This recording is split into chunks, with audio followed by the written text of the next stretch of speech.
Very good morning friends, welcome to the second video tutorial. जैसा कि हम लोगों ने पिछले वीडियो ट्यूटोरियल में डिस्कस किया था अबाउट एपिडर्मिस, और हम लोगों ने एपिडर्मिस को देखा था कि एपिडर्मिस जो हमारी लेयर है स्किन की, जो टॉप मोस्ट लेयर है, उसमें कौन कौन सी फर्दर लेयर्स प्रेजेंट हैं। जिन 5 फर्दर लेयर्स को हम लोगों ने पढ़ा था, the top most layer was stratum corneum, उससे नीचे वाली stratum lucidum, then there was stratum granulosum, उसके बाद stratum spinosum, and last was stratum germinatum जो कि हमारी बेसल लेयर है। उसके बाद थोड़ा सा हम लोगों ने स्किन के बेसिक ओवरव्यू लिया था कि स्किन का जो हमारा बेसिक काम है वो है प्रोटेक्शन का, protection from the outer environment. मेरा स्किन जो है, हमने ये डिस्कस किया था, that is working as a raincoat. ये हमारे लिए एक रेनकोट की तरह काम कर रहा है। जैसे रेनकोट हमें बाहर के पानी से बचाता है, वैसे ही ये जो हमारी स्किन है ये हमें बाहर के एनवायरनमेंट में जो कुछ भी प्रेजेंट है, चाहे वो बैक्टीरिया है, वायरसेस हैं, फंगस हैं, या कोई भी चीज़ जो पैथोजेंस प्रेजेंट हैं जो आपके शरीर को किसी भी तरह से बीमार बना सकते हैं, उससे बचाने का जो काम है वो आपकी टॉप मोस्ट लेयर का है, जिसको हमने नाम दिया था एपिडर्मिस। उसके बाद हम लोगों ने थोड़ा सा डिस्कस किया था कि एपिडर्मिस में कौन कौन से सेल्स प्रेजेंट हैं, जिसमें हमने 4 सेल्स का नाम लिया था। The number 1 cells was keratinocytes, जिनका काम होता है केराटिन बनाने का। नंबर 2 वर मेलानोसाइट्स, जो कि फर्दर मेलानिन एक पिगमेंट रिलीज करते हैं, जिसका काम होता है आपके स्किन को कलर देने का। 3rd type of cells were Langerhans cells, जो कि हमारे एक WBCs का पार्ट है और हमारे डिफेंस सिस्टम का पार्ट है। एंड फाइनली जो 4th टाइप ऑफ सेल्स थे वो थे मर्कल सेल्स, जिनका मेजर काम होता है टच की सेंसेशन को कैरी करना। इसके साथ फिर हम लोगों ने देखा था कि हमारी जो स्ट्रेटम कॉर्नियम लेयर है वो कैसे डेवलप होती है। नीचे स्ट्रेटम बेसल से केराटिनोसाइट्स डेवलप होते हैं, उनमें फिर धीरे धीरे केराटिन फिलअप होता है, और फाइनली फिर वो टॉप मोस्ट स्ट्रेटम कॉर्नियम तक पहुंच जाते हैं, जहां वो कंप्लीटली डेड सेल्स और टिश्यूज में बदल जाते हैं, जिनमें सिर्फ और सिर्फ केराटिन फिलअप होता है और इसके अलावा उनमें कुछ नहीं होता। उस टाइम हमने देखा था कि हमारा जो मेजर काम है इसका एपिडर्मिस का, that was protection, and also जो काम था एपिडर्मिस का, regulation of body temperature, sensation, excretion. इस वीडियो ट्यूटोरियल में हम लोग बात कर रहे हैं डर्मिस की। We are discussing the second layer, जो एपिडर्मिस से नीचे वाली लेयर है, हम लोग उसकी डिस्कशन कर रहे हैं, जिसका नाम है dermis. So let's continue with dermis. थोड़ा सा डर्मिस का ओवरव्यू ले लेते हैं कि डर्मिस बेसिकली है क्या। डर्मिस हमारी सेकेंड लेयर है और सबसे लार्जेस्ट लेयर है स्किन की। इसकी जो थिकनेस है, जो मोटाई है, वो रेंज करती है from approximately 0.6 mm to 3 mm तक। यानी कई ऐसी जगहें हैं जहां पर इसकी जो थिकनेस है वो बहुत कम है, कई ऐसी जगहें हैं जहां पर इसकी थिकनेस बहुत ज़्यादा है। जैसे आंखों के जो मांसपेशियां हैं उसमें जो इसकी थिकनेस रहती है वो बहुत कम रहती है, लेकिन अगर मैं पैरों के नीचे के तलवे की बात करूं तो वहां पर इसकी जो थिकनेस है वो बहुत ज़्यादा रहती है, क्योंकि ये डर्मिस एक ऐसी लेयर है जो अपनी थिकनेस में वेरी करती है। जैसे हम लोगों ने कहा था कि epidermis is made up of epithelial tissue. अगर आपको याद हो, हम लोगों ने डिस्कस किया था कि एपिडर्मिस जो बनी हुई है वो एपिथेलियल टिश्यू की बनी हुई है। ये जो हमारी डर्मिस लेयर है ये बनी होती है कनेक्टिव टिश्यू की। इस कनेक्टिव टिश्यू को हम कोलेजन टिश्यू भी कहते हैं। So connective tissue is also called as the collagen tissue. इसमें डर्मिस लेयर में एक सेल्स पाए जाते हैं, जिन सेल्स का नाम होता है फाइब्रोब्लास्ट्स। ये फाइब्रोब्लास्ट हमारे ऐसे सेल्स हैं जो 2 तरह के प्रोटीन्स बनाने में हेल्प करते हैं। Number 1 is collagen and number 2 is elastin. ये हमारी बॉडी के डर्मिस लेयर के 2 ऐसे प्रोटीन्स हैं जो आपकी स्किन को या डर्मिस लेयर को स्ट्रेंथ प्रोवाइड करते हैं, इसके साथ साथ इलास्टिसिटी प्रोवाइड करते हैं। इसके साथ साथ डर्मिस लेयर में कुछ further cells like macrophages, mast cells हमारे ऐसे सेल्स हैं जो हिस्टामिन रिलीज करते हैं, और ये वाले सेल्स बेसिकली इन्फ्लामेशन के टाइम पे बहुत ज़्यादा एक्टिवेट होते हैं और इन्फ्लामेशन के रिस्पॉन्सेज को, जैसे ही कोई इन्फ्लामेशन होती है उसके रिस्पॉन्सेज की सेंसेशन को आपके ब्रेन तक पहुंचाते हैं। इसके साथ साथ आपकी nerves, blood, if you remember हम लोगों ने कहा था कि एपिडर्मिस लेयर में ब्लड वेसल्स प्रेजेंट नहीं होती, डर्मिस लेयर में ब्लड वेसल्स प्रेजेंट होती हैं। इसके साथ साथ इसमें लिम्फेटिक वेसल्स, ऑयल ग्लैंड्स और स्वेट ग्लैंड्स भी प्रेजेंट होते हैं। जो आपकी डर्मिस लेयर है वो फर्दर 2 लेयर्स में डिवाइडेड होती है। One is called as papillary region. ये जो आप प्रोजेक्शंस देख रहे हैं, जहां पर मैं कर्सर मूव करके आपको दिखा रहा हूं, ये इनको हम कहते हैं papillary region. This is papillary layer. और ये जो नीचे वाली लेयर है उसके बीनीथ वाली layer, this is called as reticular layer. So papillary and reticular, ये जो प्रोजेक्शंस हैं, ये प्रोजेक्शंस कही जाती हैं डर्मल पेपिला। बेसिकली इन प्रोजेक्शन का काम है आपकी एपिडर्मिस लेयर को न्यूट्रिएंट्स प्रोवाइड करना। क्योंकि ये जो प्रोजेक्शंस हैं, इन प्रोजेक्शंस में बहुत सारी ब्लड वेसल्स प्रेजेंट होती हैं। ये ब्लड वेसल्स आपकी एपिडर्मिस के सेल्स और टिश्यूज को रेगुलरली ऑक्सीजन, वाटर और फूड की सप्लाई करती रहती है। क्योंकि अगर आपको याद हो तो मैंने कहा था कि ऑक्सीजन, वाटर और फूड को पहुंचाने का काम किसका? ब्लड का। तो ब्लड ही है जिसके थ्रू ऑक्सीजन, वाटर और फूड हर सेल तक पहुंचेगा। क्योंकि आपको याद है एपिडर्मिस लेयर में ब्लड वेसल्स प्रेजेंट नहीं थी, तो कहीं ना कहीं से तो वो ऑक्सीजन, वाटर और फूड उनको आएगा। तो ये डर्मिस का एक ऐसा रीजन जो आपकी एपिडर्मिस में इंबेड होता है, यानी एपिडर्मिस की तरफ को झुका हुआ होता है, that is called as papillary region, जिसको हम डर्मल पेपिला भी कहते हैं। इनमें ऐसी ब्लड वेसल्स होती हैं जो रेगुलरली आपके एपिडर्मिस के सेल्स को ऑक्सीजन, वाटर और न्यूट्रिएंट्स की सप्लाई करती रहती हैं। जो नीचे वाला रीजन है रेटिकुलर रीजन, ये बहुत ही कंपोज्ड डेंस रीजन होता है, जो बेसिकली दो तरह के अबंडेंट प्रोटीन्स में प्रेजेंट होते हैं। Those abundant proteins are collagen and elastin. इसके साथ साथ कुछ फर्दर सेल्स भी होते हैं जिनका अपना अपना डिस्टिंक्ट रोल है। सो फर्स्ट ऑफ ऑल हम लोग पेपिलरी लेयर और रेटिकुलर लेयर को थोड़ा सा डिफरेंशिएट करके समझने की कोशिश करते हैं कि बेसिकली पेपिलरी लेयर और रेटिकुलर लेयर में डिफरेंशिएशन क्या है। तो जैसे कि मैंने कहा कि पेपिलरी लेयर, लास्ट स्लाइड में भी हमने देखा, एक ऐसी सुपरफिशियल लेयर है जो एपिडर्मिस के साथ जुड़ी हुई है। It borders the epidermis and contains finger like extensions called dermal papilla.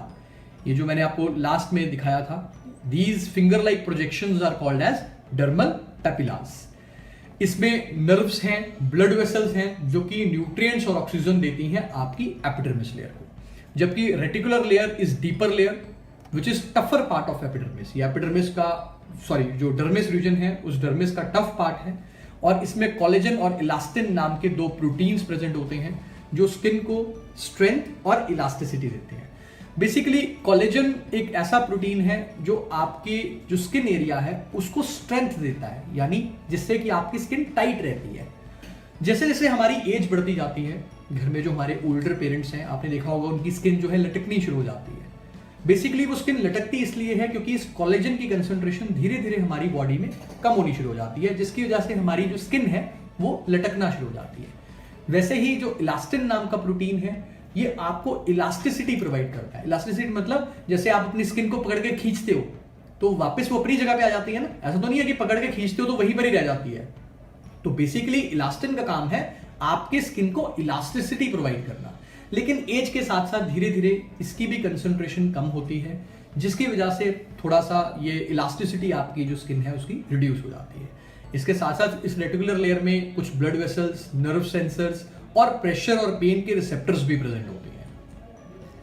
यहां पर मैं ब्रीफ में with this help of this diagram I am trying to show you the layers. जैसे हम लोगों ने वो लेयर्स की बात की थी एपिडर्मिस की, अगर आपको याद हो तो मैंने कहा था the top most layer is called as stratum corneum. उससे नीचे वाली जो लेयर थी दैट इज स्ट्रेटम लूसिडम, जो कि मैंने कहा था सिर्फ पाम्स और सोल्स में प्रेजेंट होती है।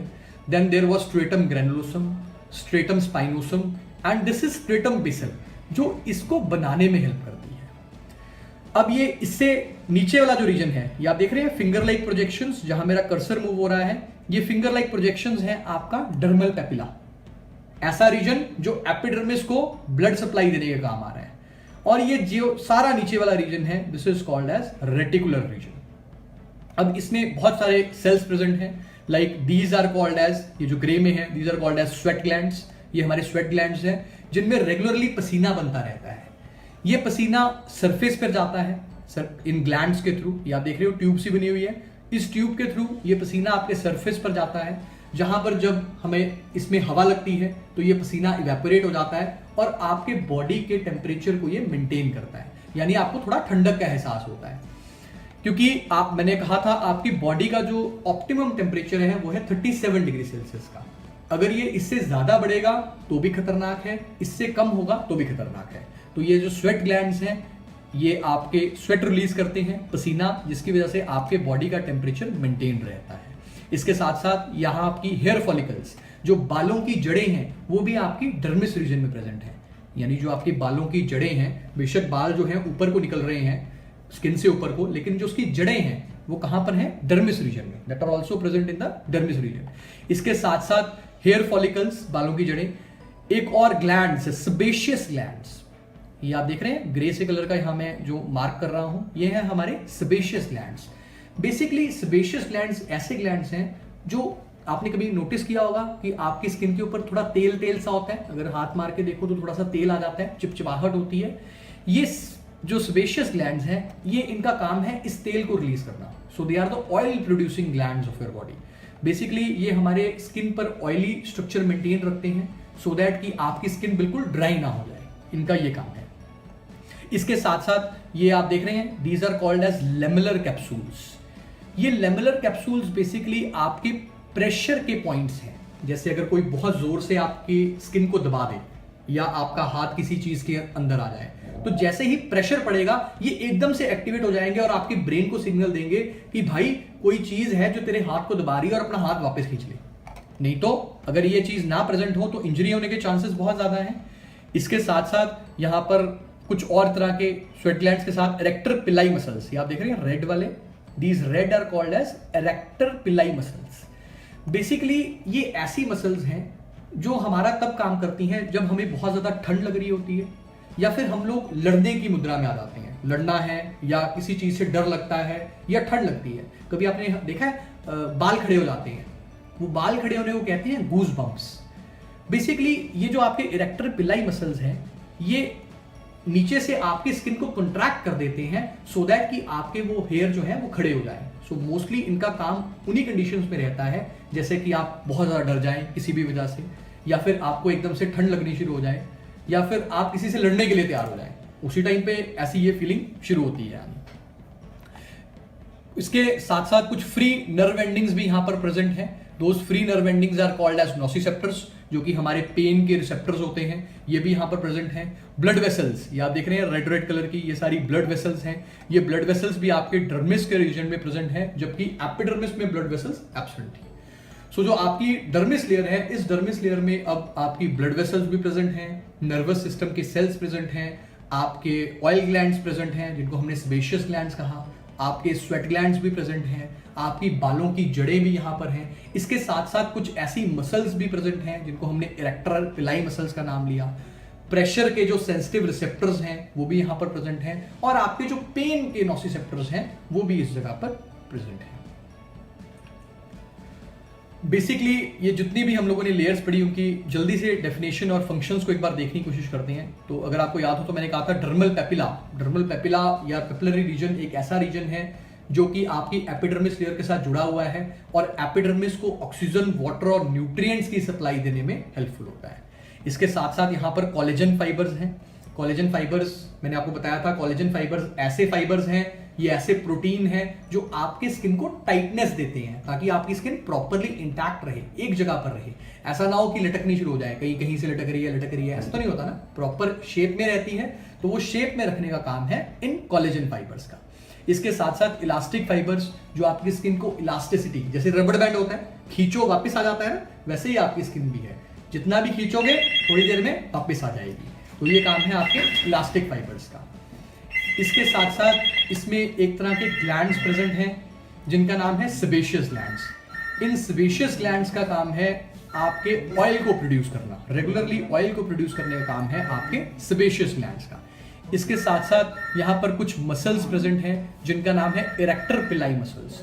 ये बेसिकली इरेक्टर पिलाई मसल्स हमारी ऐसी मसल्स हैं जो कि जब हमें डर लगता है या ठंड की फीलिंग होती है तो ये इरेक्टर पिलाई मसल्स एक्टिवेट हो जाती हैं, जिसकी वजह से आपको गूज बम्प्स की फीलिंग होती है। लेमुलर कैप्सूल्स हमारे ऐसे कॉर्पसल्स हैं जो प्रेशर के रिसेप्टर्स हैं, जब प्रेशर पड़ता है तो ये एक्टिवेट हो जाते हैं। इसके साथ साथ इसमें दो डक्ट्स भी पाए जाते हैं जिनका नाम है एक्राइन और एपोक्राइन।